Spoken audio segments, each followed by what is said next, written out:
Fourscore and a few years ago, our friends Bill S. Preston Esquire and Ted Theodore Logan brought us forth on a most excellent adventure. It was the notion of a couple of righteous dudes, screenwriters Ed Solomon and Chris Matheson, that their adventure could inspire all of us to laugh, and maybe to learn a little bit about the power of friendship, the importance of diligence and dedication, and the extreme awesomeness of Edward Van Halen. They never guessed that we'd still be talking about their little film, Bill and Ted's Excellent Adventure, over 30 years later, and anxiously awaiting the return of Bill, played by Alex Winter, and Ted, played by Keanu Reeves, in a brand new feature. Today, I'm going to show you the 5 facts about Bill and Ted's Excellent Adventure. Before the start of the video, make sure to leave a like, and if you want to see more content, subscribe to the channel. Let's get started. Number 5. The characters originated in a comedy bit by the writers.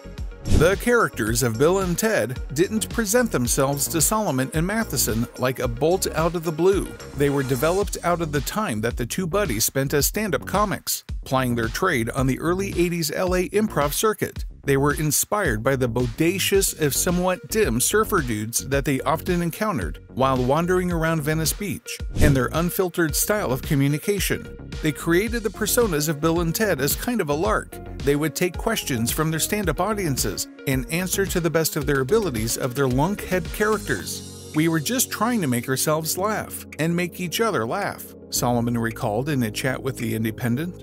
Eventually, the pair had the idea of translating the characters to film, although not quite in the form with which we're familiar. Their initial idea was to send them back through history as well-meaning agents of chaos. Through sheer bumbling, they were responsible for everything bad that had ever happened to mankind, including the plague, world wars, the Titanic, Matheson revealed. While this sounds like a pretty amazing idea, the writers arrived at the conclusion that this story might have gotten a little dark for the lighthearted characters he and Solomon had conceived. Fortunately, the early ideas the duo had about how to bring Bill and Ted to a wide audience were quickly reshaped by a conversation Matheson had with his dad, who just happened to be an absolute legend. Number 4. Its legacy lives on in classrooms.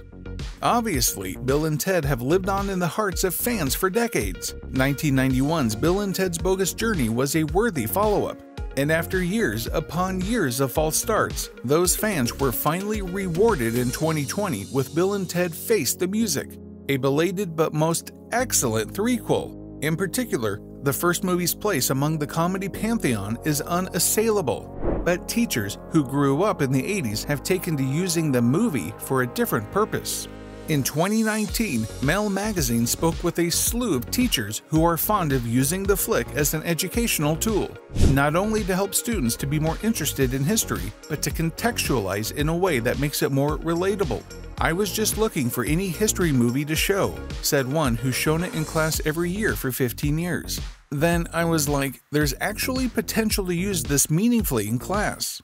Many of the educators interviewed for the piece noted that the movie is, well, an excellent way to demonstrate to students that history isn't some dry, dusty subject, but is, in the words of one, sex, drugs, and rock and roll.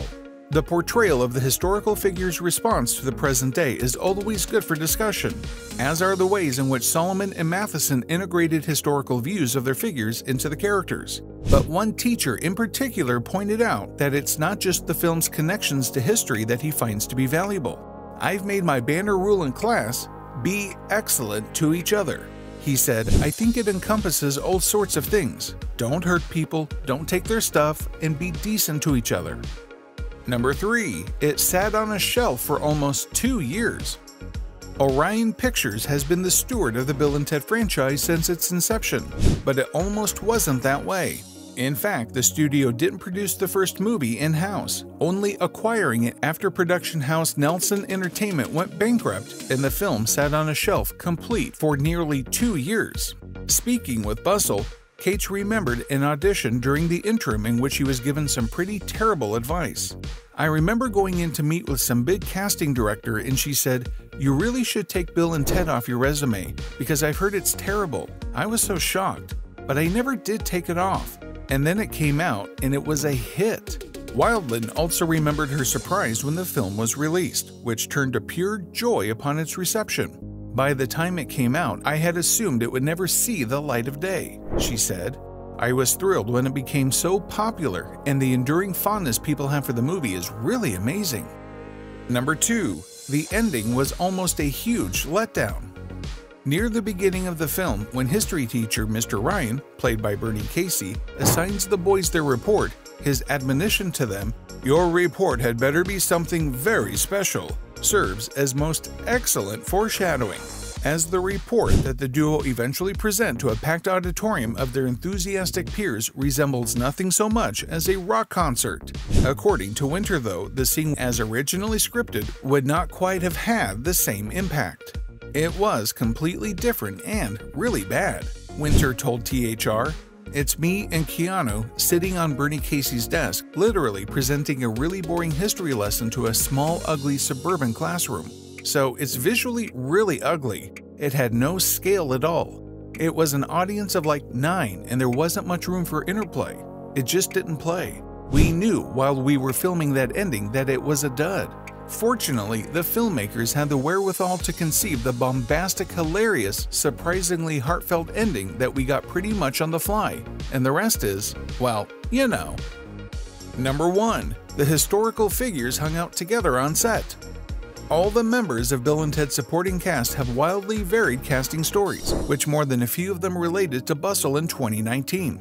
For example, Dan Shore, who played Billy the Kid, who handled the role after his first audition, while Amy Stoke, who played Bill's stepmother Missy, had to return for 6 separate callbacks. Kimberly Cates and Diane Franklin, who played the princesses, originally went out for the roles of Missy and Joan of Arc, respectively.